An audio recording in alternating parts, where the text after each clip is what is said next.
in order to keep on schedule, we'll do that. So if everybody's ready to go, good evening. I'm Terry McCagg, Chair of the Williston Select Board, and I'm calling this information meeting to order with my gavel. Welcome to the first and hopefully the last in non-town meetings. Due to the pandemic, all warrant items will be voted on by Australian ballot, and they'll be decided tomorrow. Along with me, those select board members attending tonight are Jeff Fairs and Gordon St. Hilaire. I anticipate that Ted Kenny will be joining us momentarily. So each year, the annual town report is dedicated to someone or some organization.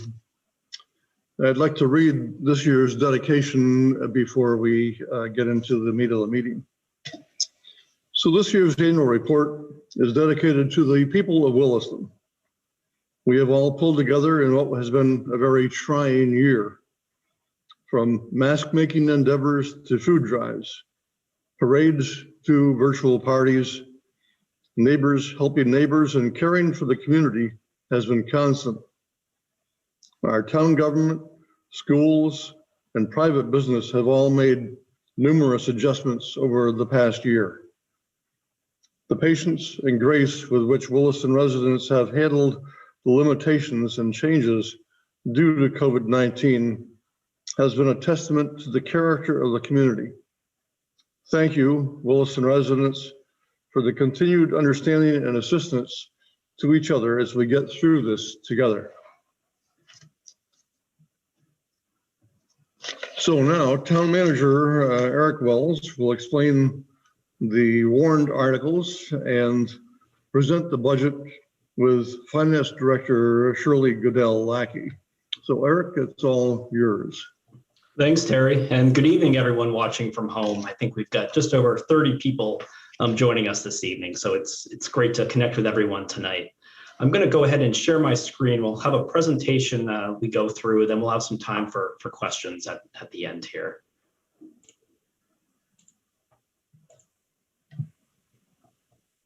All right. Can everyone see my screen, board members? Okay. That means we're on the right track. Good. So what I'm going to do when we get started, Emily Heyman from our planning department is serving as our Zoom facilitator this evening, and I'm going to toss it over to Emily for a minute, and she's going to go through some of the Zoom logistics here. So Emily, I'll toss it over to you.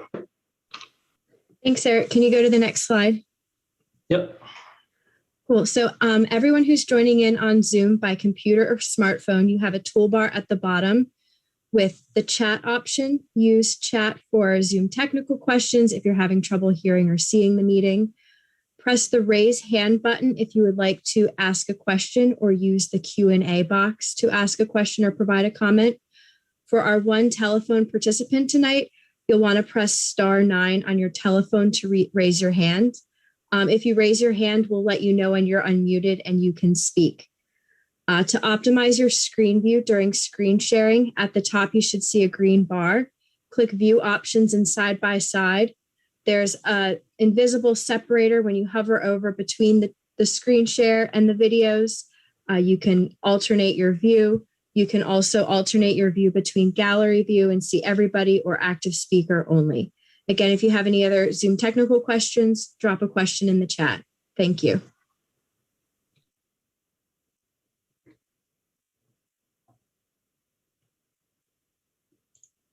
And yep, there we go. Thank you, Emily.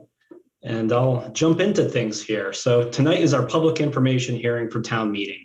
This is usually when we'd be at the Williston Central School for our town meeting, but due to COVID-19, things are a little bit different this year. So I want to remind everybody that voting will take place tomorrow in person at the Armory from 7 a.m. to 7 p.m. And absentee ballots have been out for a few weeks now. And as a reminder, if you need to return your absentee ballot, it will need to be brought back by 7 p.m. tomorrow night to be counted in the election. So as Terry said, I'm going to go through the articles on the warning here briefly this evening, and then we'll have some time for questions at the end. So these first two articles You'll usually remember these are voted from the floor at town meeting. And because we can't meet in person this year, we can't conduct any voting business over this virtual hearing, these are going to appear on the Australian ballot. So Article 1 sets the date for tax payments, August 15th, November 15th, and February 15th. These are the usual dates that town tax payments are due. Article 2 asks the voters to accept the reports of the town officials as presented in the town report. And what I'll do this evening is I'll make a brief report on some items from the last year. If you'd like to see the full town report, we have it available on the town website, and we also have some hard copies available at the town hall if you're interested in having a copy. So let's look at some things that have happened in the past year.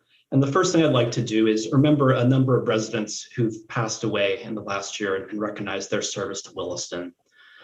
Just want to make a few comments about the folks that appear in the report this year. Deb Beckett served as clerk treasurer on the board of listers, the zoning board, justice of the peace, trustee of public funds, cemetery commission, and many other volunteer roles in the community. And at this time last year, we were able to honor Deb at town meeting, and I know that meant an awful lot to her. Also want to remember William Kavanaugh and Gerald Cadju, who served on the planning commission, Charles Coney, who served on the board of listers, Ruth Painter, who served as a library trustee, a brick church trustee, justice of the peace, town service officer, and was co-founder of the Williston Observer, or the Williston Whistle, as it was known back in the mid-'80s when it was established. I want to remember Bill White this evening. Bill served on the zoning board. He was also served as the town clock winder for 20 years.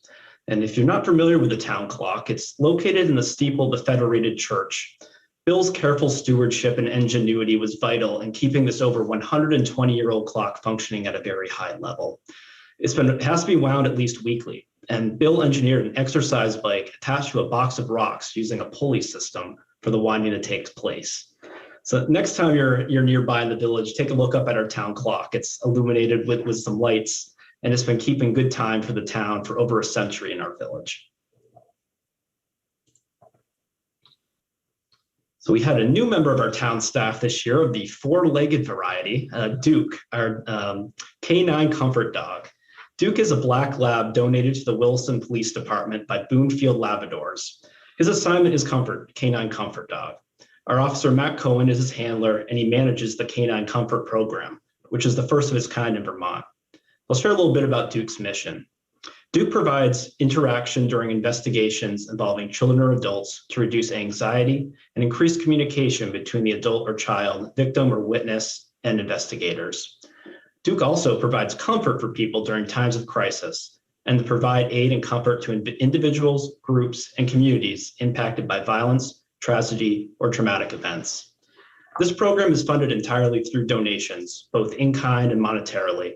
Duke is also very active on social media, I've seen, and he shares his work on a regular basis. And I'm told March 5th, coming up this week, is Duke's first birthday. So I want to wish Duke a very happy first birthday this evening.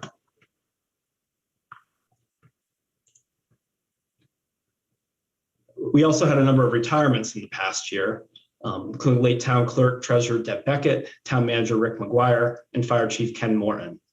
Between the three, they had nearly 80 years of combined service to the town.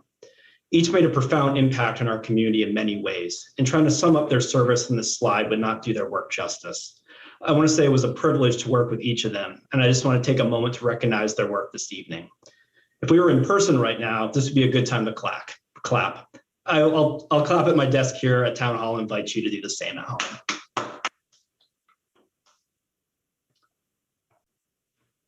The select board renamed the meeting room in Town Hall the Beckett McGuire Meeting Room last fall, and the fire department has dedicated Engine 1 to Chief Morton.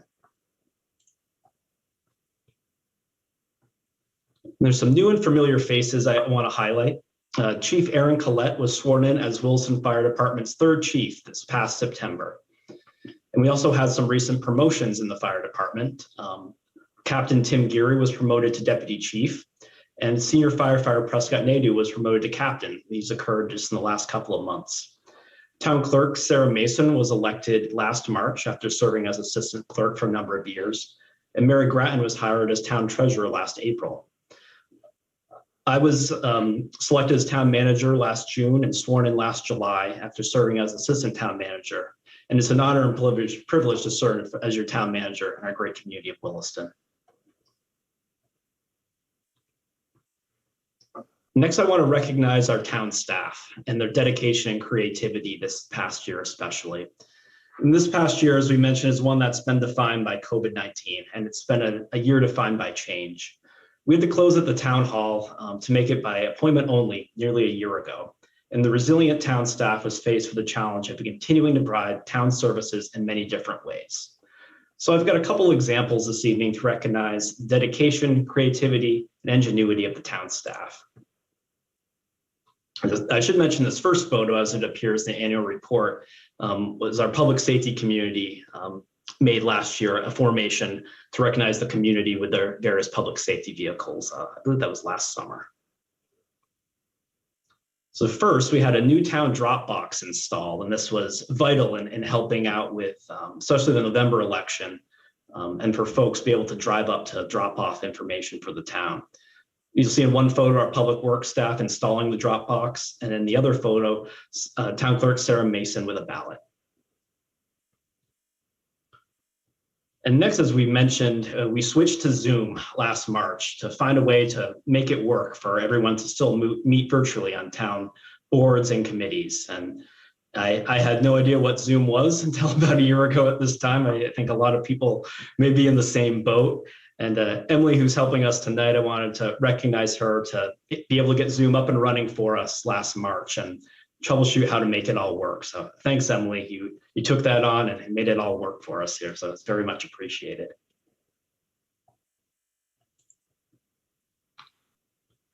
And next, I want to highlight, we were able to share and connect with the community in different ways in the past year. And we saw a lot of our town staff take to social media to share information about the town. So I pulled a couple of just screenshots from some social media videos that were out there. You'll see the first one, and I should mention these are all available on the department Facebook pages for folks if they want to check them out. Our fire department did a tour of the fire station, and you'll see featured here in the screenshot our firefighter Chris Farner, who led viewers on a tour of the station. We also did a tour of a police car, and you'll see Officer Sarah Bell featured in that screenshot. And we had story time with youth librarian Jess George, and she did a number of stories for the community. And in addition, I just had time to mention a few things tonight, but we were also able to get online payment systems put in place, notary services taking place on our picnic table behind the town hall, and virtual recreation programs, just to name a few more. But I just want to recognize town staff, because town staff made this all work. When your whole world seemed to change in just a matter of days, and by trying to continue services and performing them at a high level, our creative town staff was able to get the job done. So I just want to recognize them this evening. So next I'm going to go into Article 3, which is the town budget. And joining me shortly, I'll get Shirley connected, our finance director. But first, to start out, I like to take a step back before the fine details and just look at what a budget is. A budget's a plan. It includes the services to be provided, the cost of those services, and the revenue to pay for those services. It's the best revenue and spending model with the information available. As you can imagine, COVID-19 added another layer to this exercise this past year for town staff and the select board in preparing the budget. So we'll take a look at the numbers here. The operating budget proposal is just over $11.5 million. This represents a reduction of nearly $100,000 from the FY21 operating budget, or a 0.86 reduction in operating expenses. The proposed property tax rate is level at 0.2750. As a reminder, the final tax rate will be set in July by the select board after the grand list is finalized in the spring by the town listers. So I'm going to connect Shirley, our finance director now, who will join us in this discussion.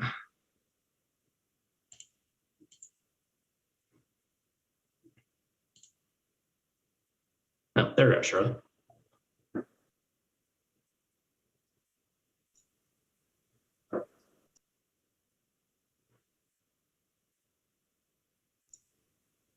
Good evening. Okay, you want to advance it one more screen, Eric? Yep. There you go. So this is just looking at some of the larger variances in the budget year over year. We have an increase of 150,000 or 3.2% of wages. We have a 1.4% COLA built into the budget and a 2% merit increase. Would you say, hey, those already add up to more than 3.2%? And we also, if you look at the programs line, that shows a decrease of almost 65,000, and that's primarily wages from the library. We just split out programs separate from the rest of the library operations. So that's primarily wages that have jumped back up into the wage bucket. So that's even more than 3.2%. So we do have a couple of reductions in staffing. One of the assistant clerk's position, full-time assistant clerk's positions, was eliminated, and we have something part-time in the budget, and that will all depend on what's happening with COVID and when we open back up. We also have a decrease in the recreation. We had added in the FY21 budget a full-time assistant in the rec department, a department of one right now. But because of COVID, we've held off in FY22 of hiring, and in FY21. And in FY22, we have pushed that hiring back to the middle of May of 2022. So that's the majority of the large items and wages. Debt service up 13.4%. There are three things that make that up. First is the 1.4 million for the two new fire trucks that was approved in the March 2020 at town meeting. Those fire trucks are due to arrive within about a month. We also have included in there 900,000 for debt related to the Muddy Brook culvert. Some of you might think of that as a bridge, but that's the bridge between Williston and South Burlington that everyone goes over and says, boy, this needs to be repaired. So in March of 20, the voters approved 900,000 in debt to replace that bridge. And that is a shared project with South Burlington. And the other new piece to debt is we have 100,000 short-term debt for replacing the roof on the fire station with a 50-year metal roof, as the asphalt shingles just haven't held up as well as we had hoped. Capital projects, big decrease there, but really that was looking through all of the capital projects, seeing what we could defer. Some of them were funded and completely funded in FY21, and we didn't need additional funding in FY22. But we certainly have looked at the capital projects to make sure that we are funding the things that we know are going to be replaced. And Eric has pointed out other places, but the town budget is available within the annual report on the town website. And if you want to hop forward a step. So this graph shows you the percent of by department, what makes up our budget. So I'm going to just talk about a few of the large changes in the budget for this year. As Eric said, we only decreased expenses 100,000. But Parks and Rec is only 4% of the total town budget, but it is has a 14% decrease, FY22 over 21. And again, that is primarily related to the additional position that is now pushed off until the middle of May of 22. Planning and zoning, again, 4% of our budget, but also realizing a 7.1% reduction in the budget. And that is due to we don't need as much funds and for consultants for the form-based code project that will be going on from 21 into 22. Clerk elections is only 2% of our budget, but also experiencing a 22% decrease. And that's the one FTE I spoke about earlier, that the position has been eliminated, and the related benefits for a part-time position. And the last one is outside services, which is 5% of the budget, but has a 7.6% increase. And that's the town's investment in it's the Chittenden County Public Safety Authority, and it's our investment in the goal of creating regional dispatch. And Eric, I'm done, and I'm going to toss it back over to you. Thanks, Shirley. I get to talk about the other side of the budget, the revenue side of the budget. So I'll cue up the next slide here. In developing our FY22 budget, a primary area of focus was the revenue side to balance the budget. So first, I want to share a look at how town services are paid for. There's a variety of revenue sources, including user fees, host town fees, local option taxes, and property taxes. And COVID-19 has affected a number of revenue streams for the town. And you can think about it in a big three areas here: property taxes, local option taxes, and then town fees and other revenue sources. In any year, an impact on one of these big three areas would require close examination during the budget process. And in this year, we've had impacts in all three of those areas. We're hopeful positive news and changes continue with COVID-19 in the months moving ahead. But overall, this budget takes a conservative approach to predicting revenue. I'm going to go through each of these big three areas in a little more detail now. First, the local options tax. We used information available to predict a $25,000 revenue reduction in FY22. And we did this by using data from COVID's impact from last March through December. We typically budget for our local option tax revenue using a 3-year rolling average. The good news, the sales tax revenue was as expected and little greater than budgeted in our current fiscal year during COVID. On the other side, though, the rooms and meals tax revenue was much lower. What we did in our financial model is we scaled back the income from rooms and meals gradually over FY22 to try to identify that COVID impact it would have over the fiscal year. Next, we look at user fees, investments, and other income. A few things I'll highlight. Overall, when you look in this portion of the revenue budget, there's a $93,000 reduction and a few significant items of note. The town's currently not sure what passport services, if any, will be able to offer. So this had to budget a significant decrease of about $70,000 in this revenue stream. Another component is the town's investment income has been much lower this year due to the economy as well, for town's funds and CDs and money market accounts. So using that information, we've budgeted for a $64,000 decrease here in that revenue stream. These are offset some by a $75,000 increase in recording of legal documents predicted due to the real estate market as we built this budget. Finally, looking at our third big three area, property taxes and the grand list. In starting the town budget process, our town assessor advised to budget using a flat grand list due to the current economic climate. This is a big shift, as Williston's grand list has grown typically 1% to 2% most years the last 20 years. The grand list again will be set in the spring of 2021 as is finalized by the listers, and that will determine the tax rate required to be set in July to raise the property taxes. So you're probably asking, how do we address all these revenue stream changes in the budget?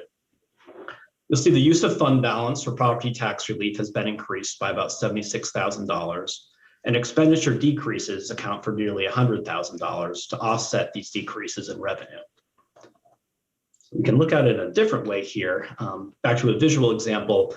Here are the three big areas I was speaking about. We have our property tax makes up about 50% of our revenue stream.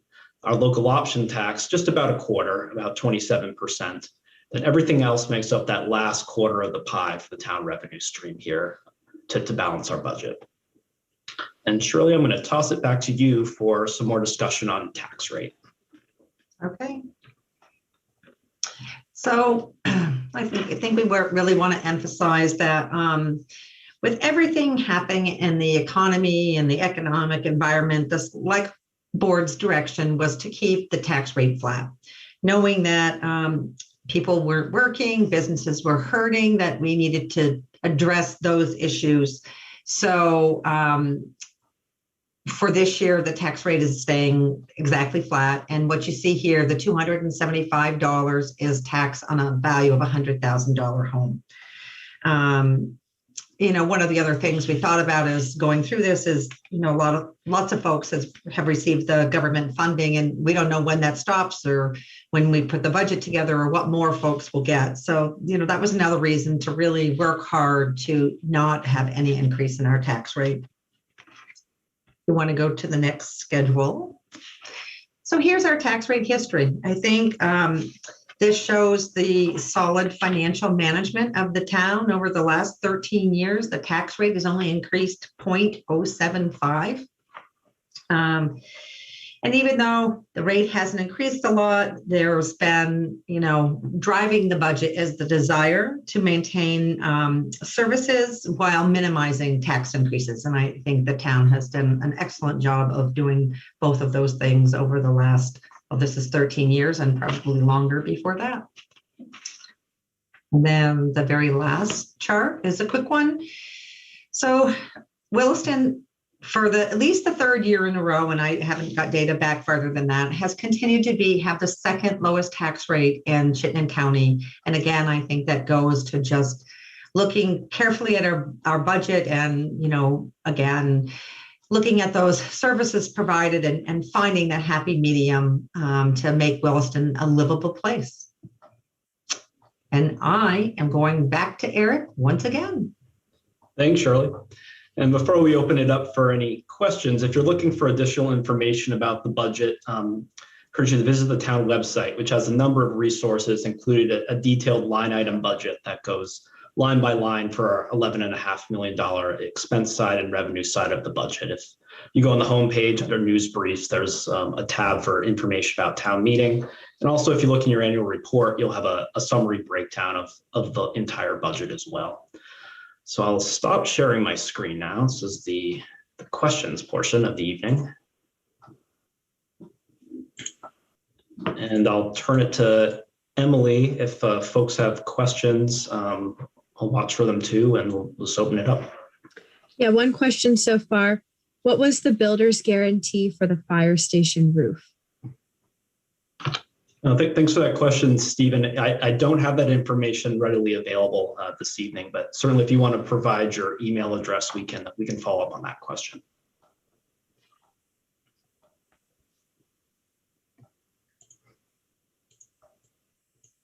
And a reminder to participants, use the Q&A button or chat button at the bottom of your toolbar to ask a question, or press raise hand if you want to speak.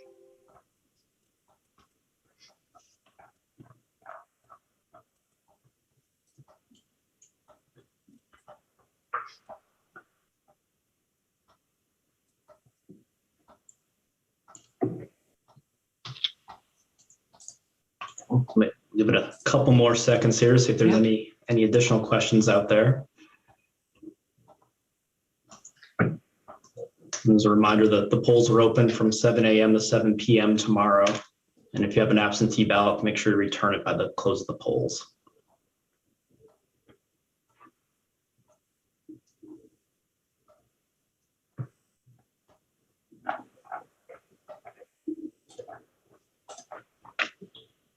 Eric, I'll add to that while we wait for other questions. So if you voted at the Armory before, people came in the front door, out the back door. And this time we'll have two-way traffic, because if you go out the back door, it's a dirt parking lot and it's wet, and tomorrow's supposed to be really cold and it's very icy. So we just ask people to maintain distance, because they will be going by each other coming in and out of the Armory. And I see a question here, absentee ballots be returned tonight. And yes, the drop box behind the town hall is open. It's secure. You can go ahead and drop your ballot off this evening. And I see another question that regarding the Muddy Brook Bridge, and Sherry, yes, it is being worked on with South Burlington. That project's being, the cost is being shared between both communities.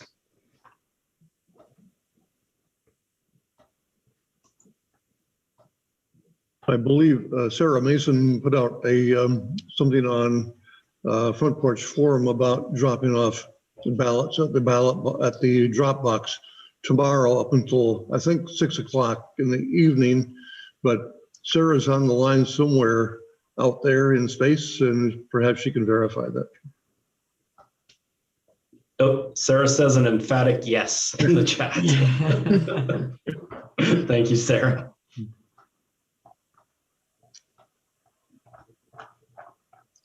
A few more minutes and we will close the this meeting, but if you have more questions, please ask them now.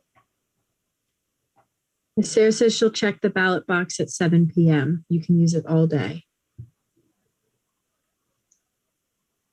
And if you think of a question after this evening, I'll be in the office all day tomorrow. Feel free to give me a call or an email. Make sure your question's answered before you vote.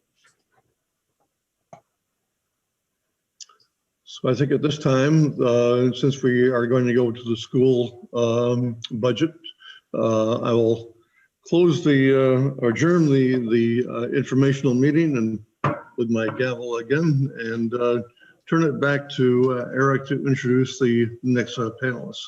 So thanks everybody for participating. Thanks, everyone. Yeah, we'll have some folks joining us from the school board here in just a moment. I'll get each of them connected. And select board members, I'm going to do the rare task when we're on a meeting and move you away as panelists now. So I'll move you to attendees and feel welcome to stay on as an attendee if you like. But I'm going to get our school commissioners connected. I can see each of you in the chat, so just be a moment here.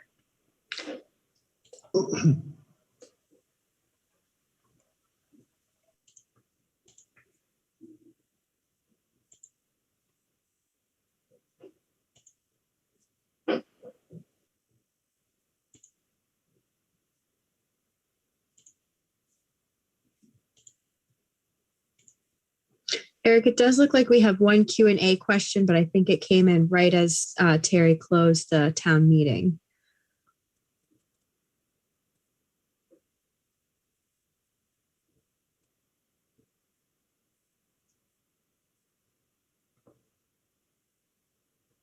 Yes, I can follow up with that, Ryan, tomorrow.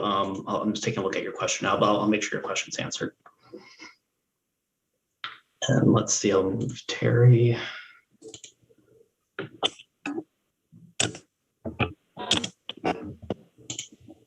Then let's see, I'll connect our school board.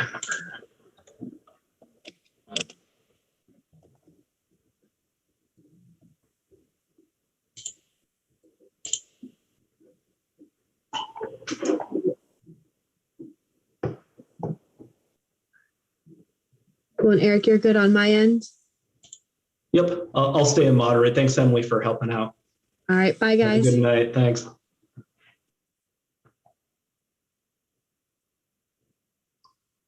And good evening, everyone.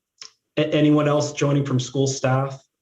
Angela, Jocelyn? It's just the three of us, Eric. Thank you. Okay, perfect. What I'm gonna do here, I'll kind of go into the background, and I've got screen sharing. I'll make screen share for anyone on the panel if you have anything to share, and I'll watch out for questions here as we go.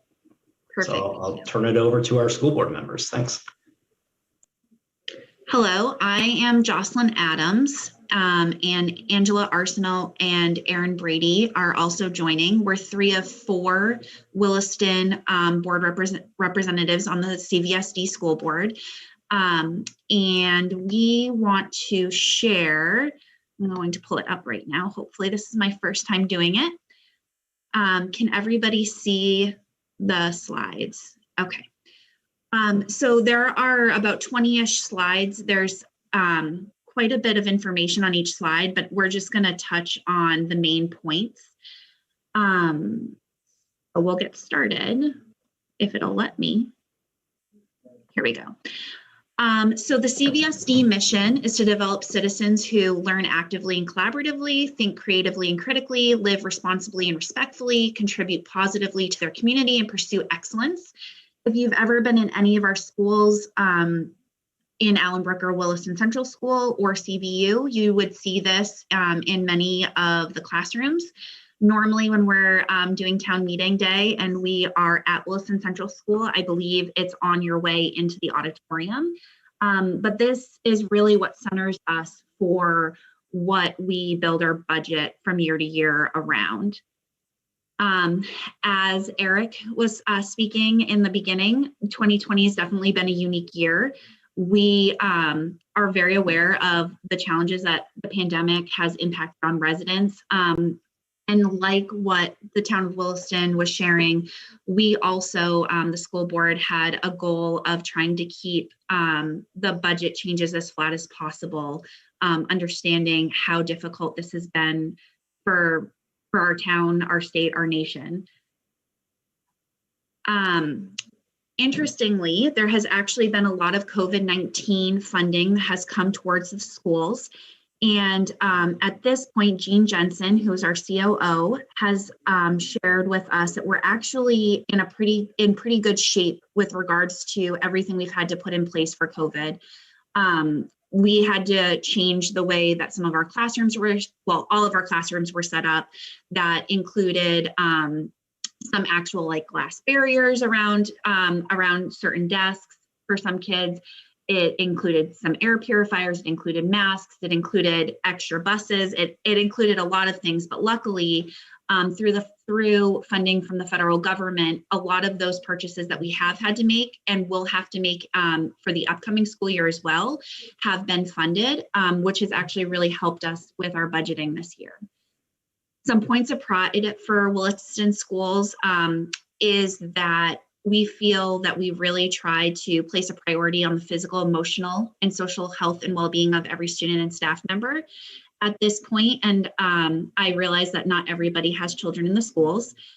Kindergarten through 6th grade has the ability to go to school Mondays, Tuesdays, Thursdays, and Fridays in person and is remote on Wednesdays. This means that they engage with their teachers online. Our 7th, 8th graders, and then 9th through 12th grade currently either go to school on Mondays and Tuesdays in person or Thursdays and Fridays in person, and then attend school the other 3 days remotely. This is really has to do with the fact that the health guidelines that have come out of the Agency of Education for Vermont and the Vermont Department of Health have said that for children 6th grade and younger, they can be 3 feet apart in the classroom. And if they're in 7th grade and older, they have to be at least 6 feet apart. And we also had new this year, when the school year started, an option that we call our Virtual Learning Academy, where students could opt to be 100% remote. ABS and WCS, and this is a few years running, are PBIS exemplar blue ribbon schools. Our ABS and WCS teachers continue to contribute to their field and are recognized for excellence. We have an emphasis on community service and students helping those in need through their class efforts, including our 8th grade challenge that all students participate in. We have been focusing a lot on outdoor learning. And we recently this school year have hired diversity, equity, and inclusion coaches in all of the schools in CVSD, but that also, of course, includes Allenbrook and Williston Central School. Some CVU high school points of pride. CVU students raised just under $35,000 for their 25th annual Penguin Plunge. It takes a village, and we are very proud of our class of 2020 who are going to be graduating this year, and it couldn't have happened without our larger CVU community. CVU band members had a concert outside. They weren't going to let the weather get in their way. And also, I know that this was shared far and wide on social media, but CVU was named one of ESPN's top 5 unified champion schools for 2020. So looking ahead to 2021 and 2022, and I will say that this is probably one of the biggest questions that we have been fielding from parents, is that we built our budget with the assumption that our children will return to school in person 5 days a week for the 2021-2022 school year. We're really hopeful with a mixture of the coronavirus vaccine. Hopefully will be readily available to all, although I believe for students it'll be a little bit time after. and then still implementing things like face masks and some social distancing, that we will be able to get our children back in school full time.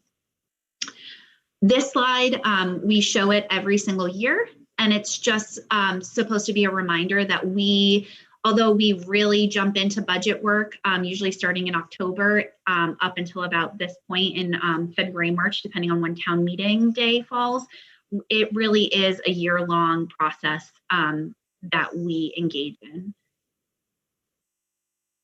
Our budget goals have to do with supporting the implementation of the CVSD mission and vision, which was the first slide that was in this slideshow. Meet or exceed our education quality standards, and in a few slides, some of those standards will be shown. Implementing key initiatives, implementing and continuing to improve budget process, and then doing all of this at a cost that we think that our community can support. So some assumptions. One that I already, oh, I'm sorry, I'm not on that slide. So for assumptions, our budgeting process assumes a return to normal in-person instruction for all grade levels. Salary for teachers and staff is still in negotiations. We know that benefits, so things like health insurance, are going to be going up about 10% this year. Utilities and fuel are per US EIA forecast, and that workers' comp and our other insurances are going up also a little more than 10%. One thing that I think makes our district special, and I know that other districts try to do this as well. However, as a parent myself, I know that I have friends with children in other districts who are in much larger classes than my children, is that we try to keep kindergarten classes and up through third grade under 20 children in a classroom per one teacher. And for 4th through 8th grade, we try to stay under 25. And so for next year, for the 21-22 school year, we believe we're going to have about an average of 18 in kindergarten, 18 for K through 3rd grade. That seems a little redundant, and 20 for 4th through 8th grade. I do want to make a note, though, that with COVID for this year, we did see a slight decrease in students attending full-time, well, in-person schooling, I should say. Some opted for remote, and some also opted to go to private schools or homeschool. And so all of our numbers are actually based off of last year's numbers. And that's actually something that the Agency of Education is also figuring out. Our numbers is based off of 2 years ago rather than this past year, as it's an anomaly for what we would normally expect to see happen. Instructional program budget highlights. So some differences from last year to this year includes funding for Director of Equity and Inclusion. This is something that we have been striving for over a year and are very excited. We are going to be soon starting interviews for this really needed position. Continuing improvements to the intervention framework in literacy. Supporting the CVSD class size policy, which we just went over, including a placeholder for one additional teacher to be deployed if needed, align with the CVSD equity and autonomy goals, align with educational quality standards, and align with key points from the budget thought exchange, which, if you don't have children in the schools, is something you might not be familiar with. It's something we've been trying to implement over the last year, where there's a general question sent out to community members and people can just write their thoughts. Other community members can read them and then can rate them. And it kind of gives a sense of what the community is thinking and feeling. Operational budget highlights. So we've had a decrease in electricity, oil, and fuel diesel costs over the last year. We've had no change to staffing. Debt services included funding for voter-approved $6 million bond. For food service, it assumes that we're going to have a return to business as usual in-school meal service. I just want to take a moment to really give a shout out to our food service employees. They have, since we shut down in March, gone above and beyond for our students. making meals when children weren't in school, delivering them, allowing families to come and pick them up, doing it through the summer, doing it over breaks. Even for February break, they put together these huge boxes of food to make sure that people, that families were not going to have to worry about food insecurity. And it's just, in my personal opinion, a real point of pride for Williston. Full support of ongoing technology and security and privacy initiatives, enhancements to hardware and software based on fiscal year 21 experiences. So the factors driving an increase. So we are going from a little over an 82 million budget to about an 85 million budget. So we have about a just under a $3 million increase. And that's roughly due to just under $1 million going towards salary increases for our teachers and staff, about $800,000 for health insurance, about $195,000 for other benefits, $66,000 for district initiatives. And this really has to do with the new director of diversity and equity that we are currently actively hiring for.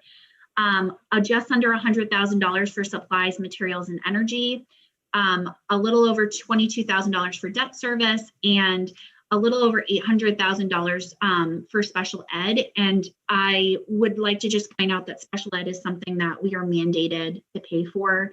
It's a federal mandate, and if we have students who have special education needs, we need to meet those needs, and it's not something that we can really play with the numbers.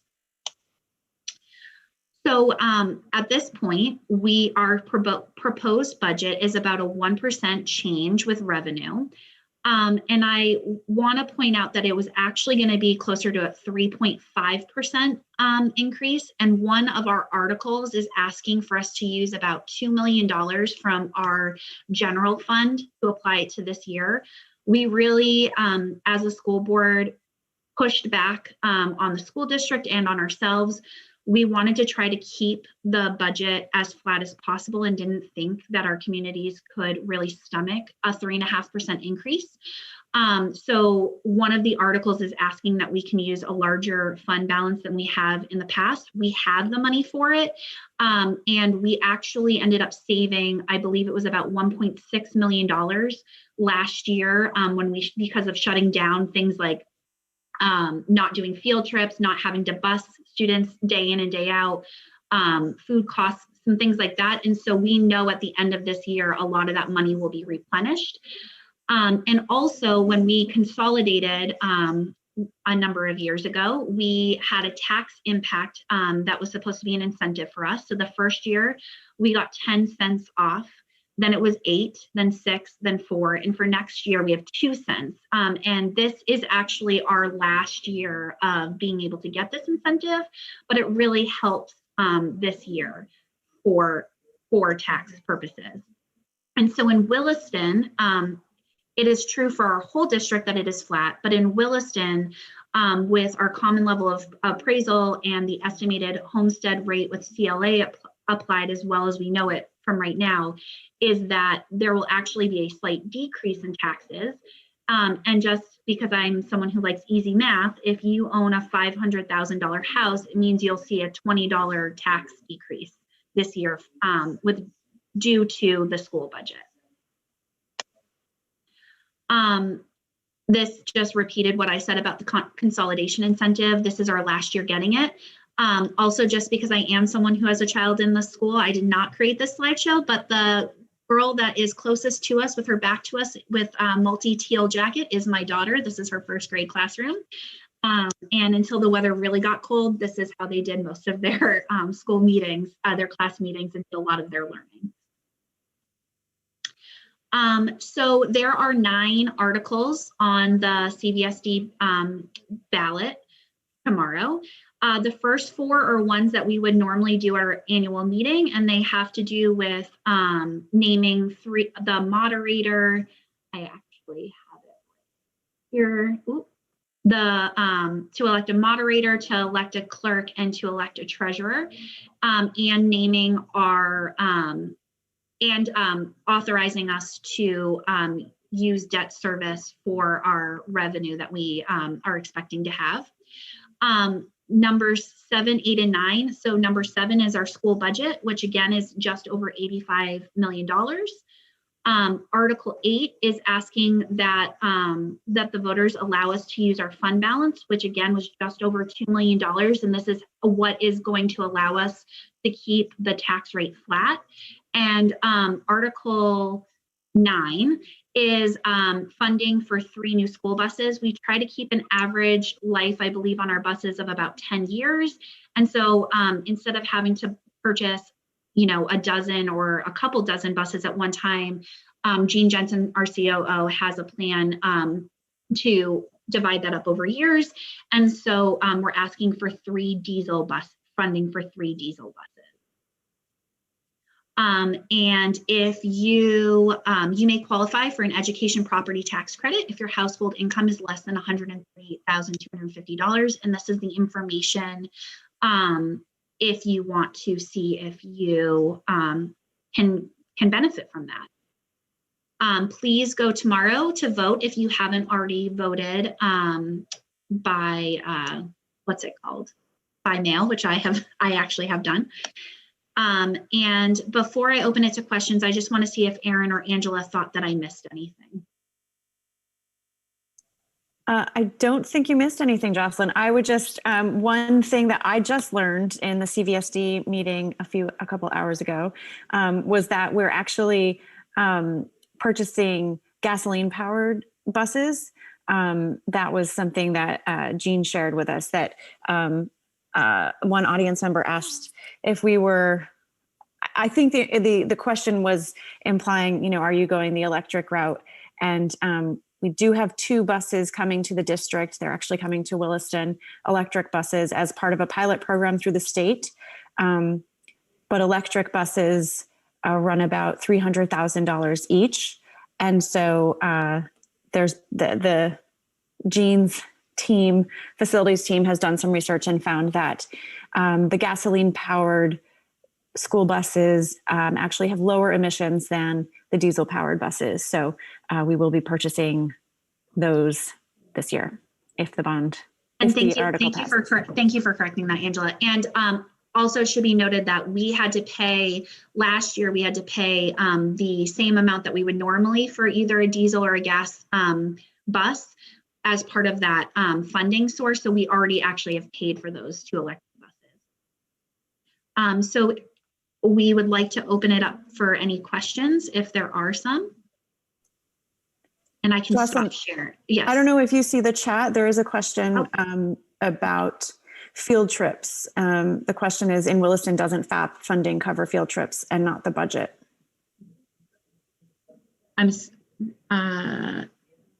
Yes. So that is a great question. And so, yes, I'm actually part of FAP, and I will say that FAP does fund a large percentage of the field trips. However, I do believe, and I might be misspeaking, and I know that Greg couldn't make it to this meeting tonight, but I do believe that the school does use some funding. I believe it's from the principals, the principals each have a small amount of money that they can kind of control, and that can supplement with school buses and some of those other costs. But yes, FAP normally pays the bulk, helps cover a bulk of the field trips.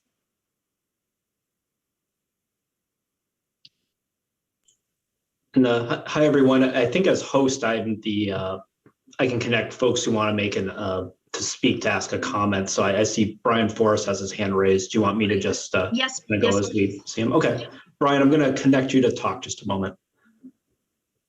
Am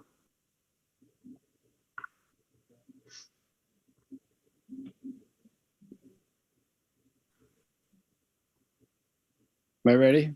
Yep, there you go, Brian. Okay. Good evening. I'm the Brian Forrest. I'm the Town Energy Coordinator.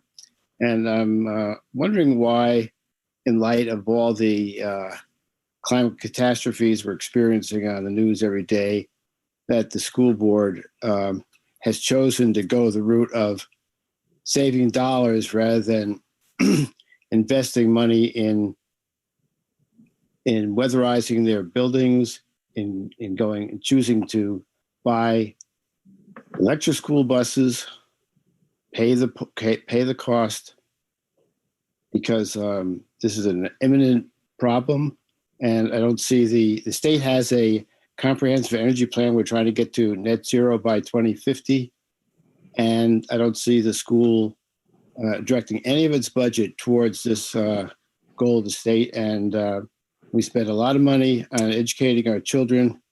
I don't see the school board working to protect their future. Could you address that? I can take a stab at part of that. I don't want to, you guys jump in, ladies jump in if you want to, but thank you for that question, Brian.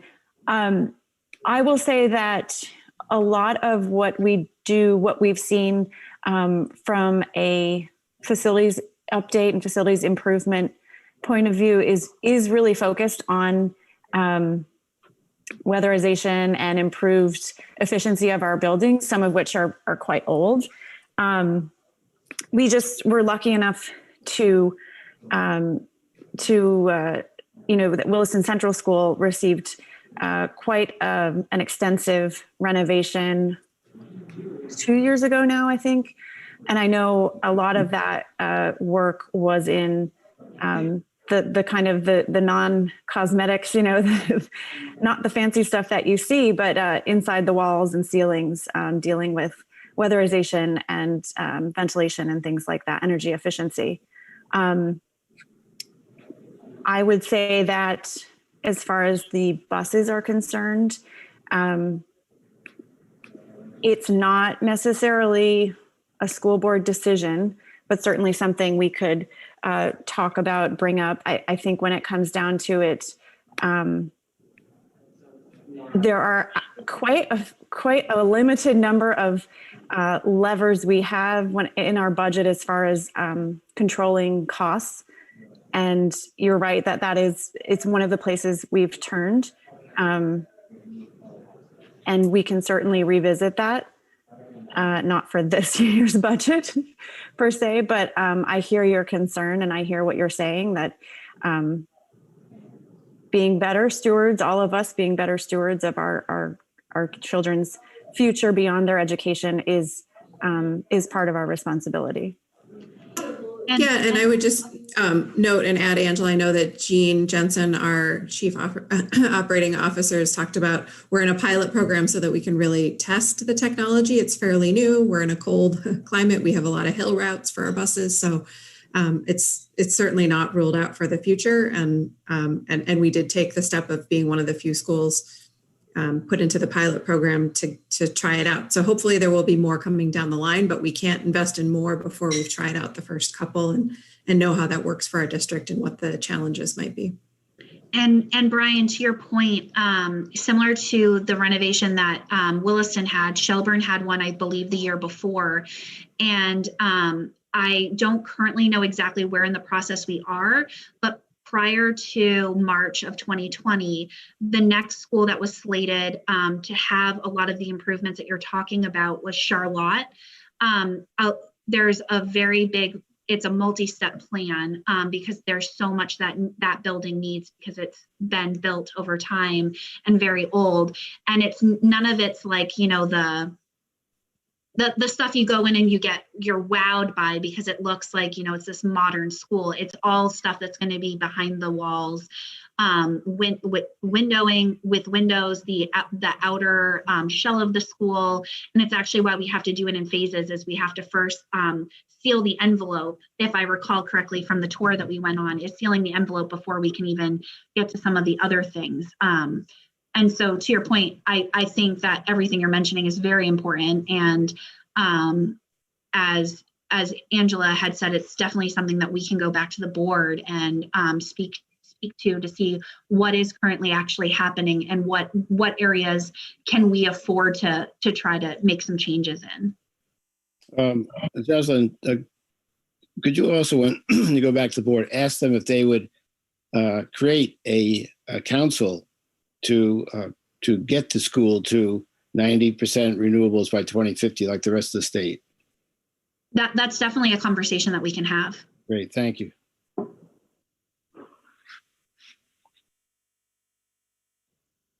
I am not seeing any other questions in the chat.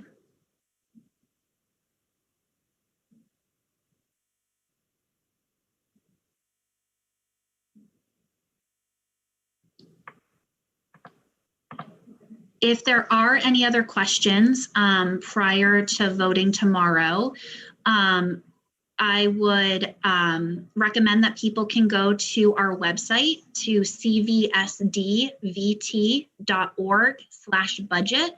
And you can see our annual report, our annual warning, our budget audits. And we actually have, I believe, this presentation or a similar one. We tailored this to be more about Williston rather than the entire district.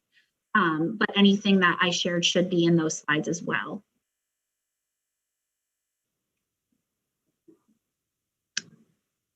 And I think if there's no other questions, I think that we're finished. All right. Thanks for joining us this evening, everyone. Eric, thank you so much for having us. Really, I'm told we're the only town. Williston is the only town that welcomed the school board to their meeting this year. So we're happy to have you every year. Thank you very much. Looks like you have one more question just came in the chat. Looks like. Yes, I believe it's just under 10%, Sherry. I think it was 9.8% for health insurance alone. And so, benefits, salary, and special education are really the three things that we really can't change very much, just because they are what they are, and we have to pay those things. So. The health insurance question is such a big one, and it extends far beyond the schools and the school districts. It's the challenge. Somebody was asking about, health insurance costs and healthcare costs, increasing almost 10%. And that's a challenge that businesses are facing, that municipalities are facing, schools are facing, and a challenge to our healthcare system writ large, and frustrating, certainly as school board members, for one that we have zero control over, but has such a large impact on our budget. I think it speaks to the larger need for some pretty systemic healthcare reform and healthcare policy reform in our country. But we couldn't give you, nor I don't know, could the healthcare industry give a real clear answer as to why exactly the increase is so much every year. But I'll stop before I editorialize anymore.